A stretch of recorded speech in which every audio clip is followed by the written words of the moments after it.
दिल्ली से उत्तर प्रदेश के अपने प्रत्युत निवास लौट रहे थे। ट्रेन काफ़ी लेट हो चुकी थी।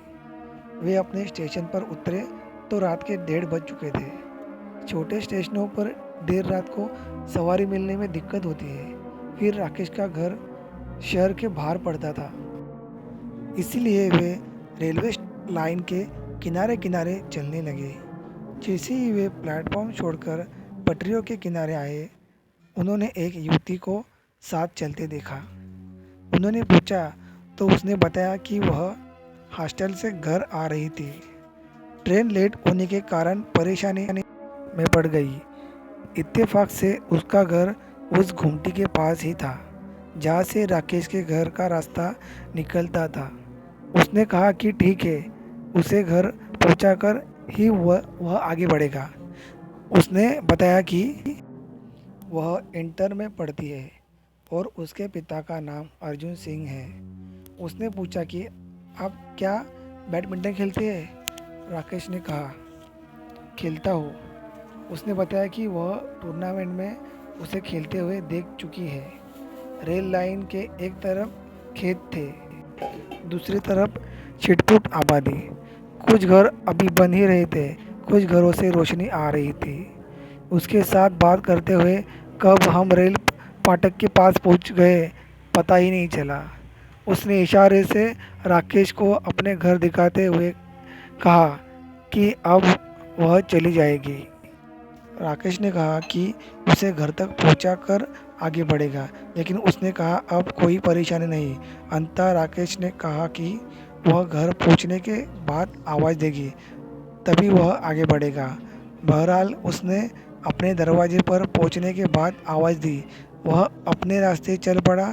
2-4 दिन बाद राकेश शहर की ओर निकला तो उसके घर के पास से गुजरते हुए उसे लड़की की याद आई। उसने पास के एक दुकानदार से पूछा कि अर्जुन सिंह जी का घर कौन सा है।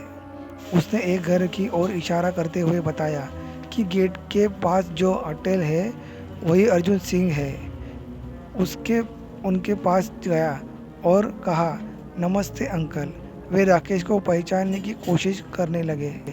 राकेश ने कहा, अंकल 3-4 दिन पहले मैं रात को स्टेशन से रेलवे लाइन होकर आ रहा था तो आपकी बेटी रेखा मेरे साथ आई थी। अब वह कैसी है?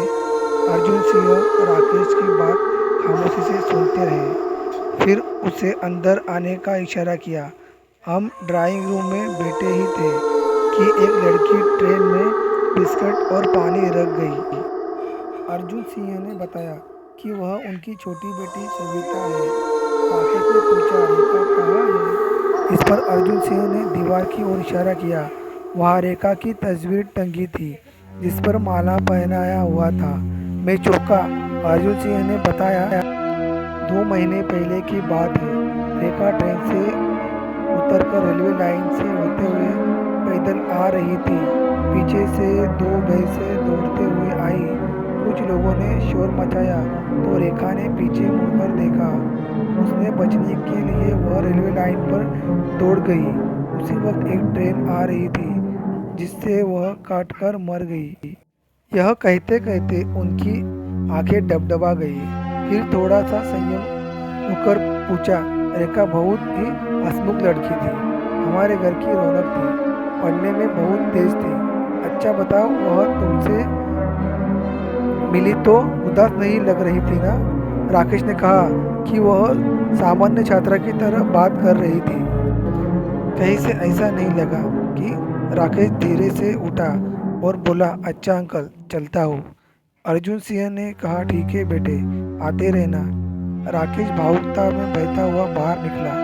उसकी आंखों के सामने रेखा का चेहरा नाच रहा था।